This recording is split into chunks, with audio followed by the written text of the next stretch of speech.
And tonight on our Great American panel, he was a senior policy advisor, spokesman, and chief speechwriter for former Florida Governor Jeb Bush, attorney, Republican strategist. Justin Safey is here. She is a journalist at Manhattan Institute and a Fox News contributor. The one and only Judith Miller is back. And here he is, the former mayor of the great city of Providence. He currently hosts his own radio show, the highly rated Buddy Cianci Show. Is also the author of the bestseller. It's a terrific book. Politics and I really love the book. It's a great book. Buddy, Vincent Buddy Cianci is with us. All right, so this, I know people are going to say, Hannity, stop. I can't help myself. It drives me insane. We just had Larry Elder interview the unrepentant terrorist. Guy bombs the Pentagon, the Capitol, New York City Police Headquarters. Barack Obama starts his career in his house. Barack Obama sits on multiple boards with him. Barack Obama gives multiple speeches with the guy, is asked one time during the campaign, who's this guy Bill Ayers? Because this guy, a right-wing nut job, Hannity's talking about him. Oh, he's just the guy in the neighborhood. And he got away with that pathetic answer. That's not the only thing he's gotten away with. I mean, you talk about the relationship with Reverend Wright. You talk about Resco, all those things. And it's a matter of what the press really wants to concentrate on. And anybody who says that the press is not biased is just wrong. Yeah. And that they didn't want to concentrate on those issues because they would have been hurtful to Obama. And I think that anybody who saw that interview that Elders did with Ayers could absolutely be shocked. But this was all out there. He had said all of this. 9/11, 2001, he said he was unrepentant about these bombings. Judith? Well, that's true. He called himself, he said he had engaged in a little vandalism. Yeah. This is not exactly vandalism. On the other hand, come on. Barack Obama severed his relationship with these people. He left the church. He is like, wait a minute, he left what he had. He is like family to me. He listened to tapes. I am fortified by Reverend Wright. I could no longer disown him than the black community. And then he did. For political reasons. But that tells you something. That tells you something about Barack Obama. Yeah, that is a real loyal friend. Well, he won't stand by you. I think that these are people that were instrumental in his life, that he was friends with, and at the end of the day, when they became too much trouble, they became too heavy, he dropped them. I'm doing an hour special on Bill Ayers. I've had it. I'm not going to let this go. I don't care what the White House wants. All right, let me give you another glimpse into the real Barack Obama. Remember this from the campaign, San Francisco fundraiser, limousine, Learjet liberals, and he didn't think he was being taped. Here's what he said. It's not surprising then that they get better and they claim to guns or religion or antipathy towards people who aren't like them, or anti-immigrant sentiment, or anti-trade sentiment, and a way to explain their frustrations. You know, bitter Americans in Pennsylvania clinging to guns and religion. Here's what he was caught off mic again just one day ago. I mean, on health care, eliminating the health care bill would cost us $1 trillion. It would add $1 trillion to the deficit. So, when Paul Ryan says his priority is to make sure that we're, he's just being America's accountant and, trying to, be responsible. I mean, this is the same guy who voted for 2 wars that were unpaid for, voted for the Bush tax cuts that were unpaid for, voted for the prescription drug bill that cost as much as my health care bill but wasn't paid for. You know what I find about this? What do you think? Forget me. What do I think? I think that he's better off mic than on mic. At least you get really inside him. You can find out what he's really thinking. They ought to take the teleprompter away, and maybe we'll have someone who really can think, and we can understand what he's really thinking. I'm one of those bitter people clinging to my Bible and my gun. Well, look, all he did, all that this Democratic president did is tell you, Sean, that now you can take your gun into a national park. I don't think that Barack Obama has been courageous on the issue of gun control. I think comments like that scared him. I like him when he shows some passion, which he almost never does. And Sean, what I find so revealing about this is a window into his true thought process. He didn't have a teleprompter in front of him that he could read off of. We're getting to hear what he really thinks. And what's really interesting is that Paul Ryan, Congressman Paul Ryan, has rattled the President of the United States. This is the second time this week that Paul Ryan has gotten into Barack Obama's head, President Obama's head, and it really says a lot about what causes that. The most amazing thing that happened this week, Republicans want old people to die, Republicans don't want to take care of kids with autism. They don't want to take care of kids with Down syndrome. And he got away with this, and the media didn't, again confront him. Here's what bothers me. I contend, Judith, liberal. Independent, please. I contend that if anybody knew, I think the real Barack Obama is the friend with right, heirs, doesn't maybe not support the terrorism, but the friend of radicals. And I think if he ever revealed who he really was, America, it would shock the conscience and soul of this country. Am I right or wrong? Exit question. I just can't disagree with you. I think that he's got a real pass. Exit on all those. Question. Yes or no? I think he is a politician, and that's what Americans radical don't at heart, like about afraid him. to expose his real self. Whenever we get him off mic or unscripted, he's criticizing Americans or Republicans, but never people in other countries that are trying to undermine America, like Chavez or Castro or Kim Jong-il. I think he is far more radical than he would ever let on to the American people, and has contempt, as evidenced by the clinging to guns and religion comment. All right, Greta, what color cards do you have tonight? Look at the blue outfit. I was going to give you the list of all the guests I have tonight, because there are a lot of tea parties going on across the country, because today is April 15. We're going to go live to those events and let the viewers see what's going on around the country. But then, and Karl Rove is here, but then Peter Barnes, one of my colleagues, gave me this report, and I'm reading it, and it's absolutely, it will unglue you, Sean. It is stunning. We're going to talk about it tonight on the show, but it's, I give up. I give up. When you hear this, you can't give up. You got a job to do in 18 minutes. I don't want to hear this giving up stuff. But when you hear what's in this report, it's by just, the way, Mediaite.com has a great article on you today, and you should be very proud. Oh, I don't know what that was. It was very good. You should watch it. I was proud for you. Great, thank you very much. Well, when you hear this, you will be unglued. I guarantee it. When you hear this. No, nothing can unglue me more than Bill Ayers. More than Great American Panel. I heard what you're saying, but wait till you hear this. And we continue now with our Great American Panel. All right, so I interviewed Donald Trump. Let's look at the latest poll, public policy polling. Look at this. Trump up 26%. 17 to Huckabee, 15 Romney, 11 Gingrich. I don't know if he's going to get it. It doesn't matter. There's a reason for his popularity, though, and I think there's a lesson here for Republican candidates. Fight. Take on controversial issues. Don't back down and battle. Am I wrong? That's absolutely true. But remember, Trump is a brand, and Trump, the next thing you know, will be selling mattresses out of the White House if he becomes president of the United States. The fact, I like Donald Trump. I think he's fun. I think he needs to grow a little ego, though, because he just doesn't have enough of it. But I think that when you interviewed him, I said, well, the forms aren't big enough for me to put all my cash. Well, it's better than the one Resco deal that Obama did. But look at he's a brand in himself. He's egotistical.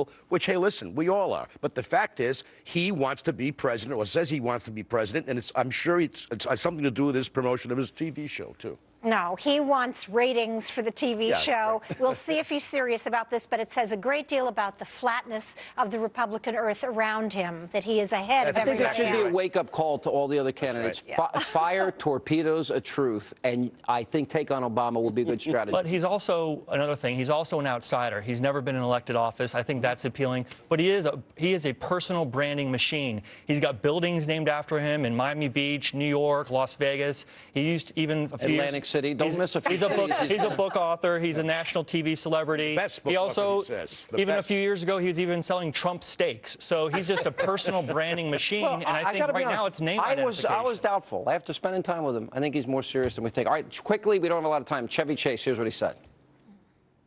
If he's lived up to expectations, if you thought he would do more in terms of combating global climate change. It's too early to tell. He's young.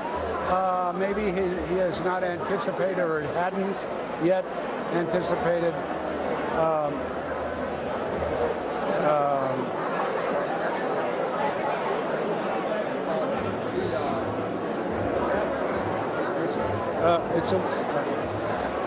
with perspective,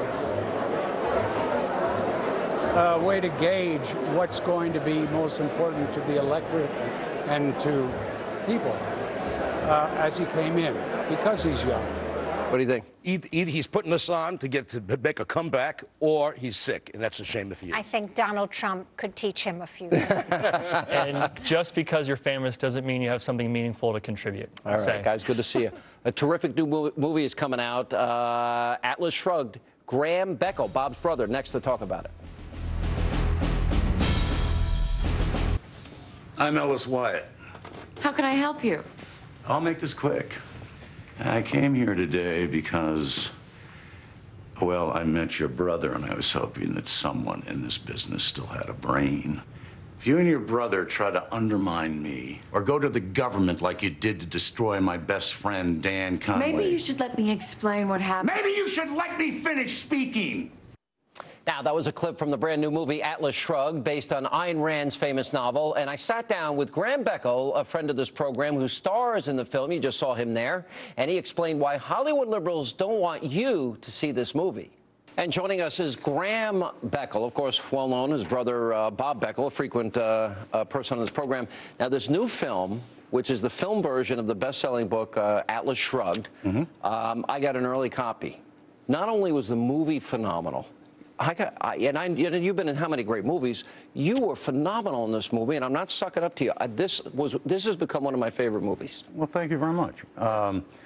What I liked about working on this film, it was the first time anybody who worked on the film, including all the IATSE guys and the Screen Actor Guilds, and the only time we've ever worked on a film where the hero was a businessman, where they weren't a buffoon, they weren't a villain, they were like the hero of the story. They're the guys who made the world work.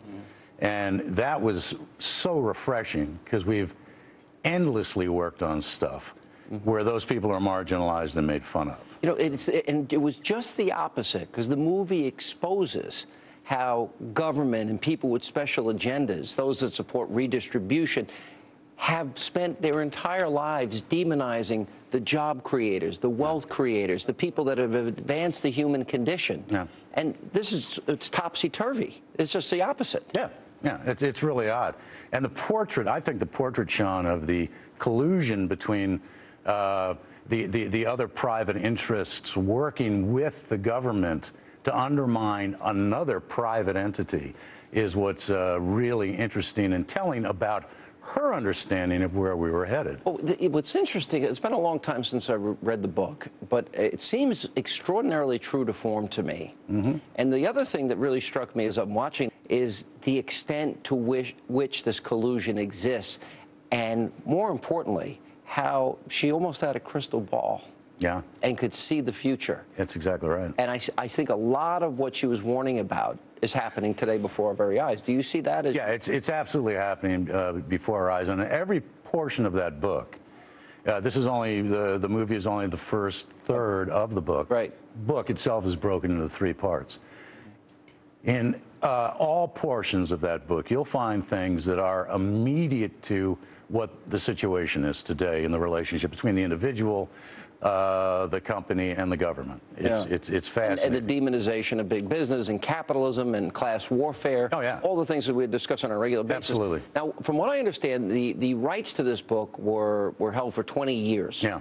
Okay. Why didn't this movie get made sooner? Well, you might ask. I mean, probably because you had a film that required a studio having some faith in it. And again, you got a businessman who's a hero, a couple of business people who are heroes.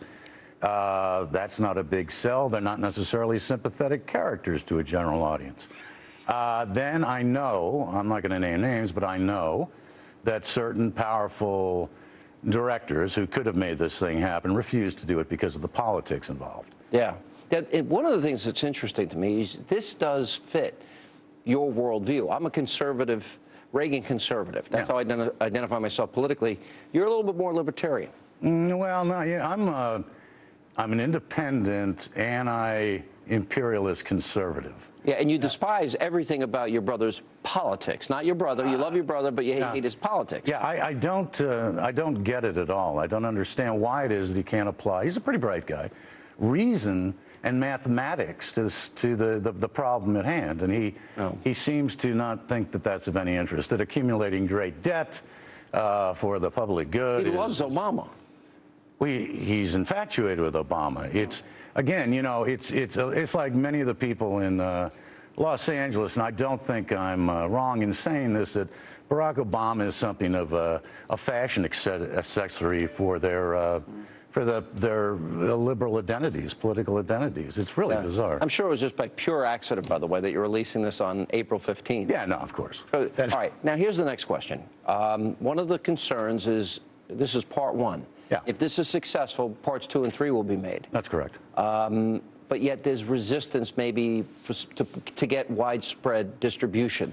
Why? The movie is so good. I watched it. I got a preview copy. It's phenomenal.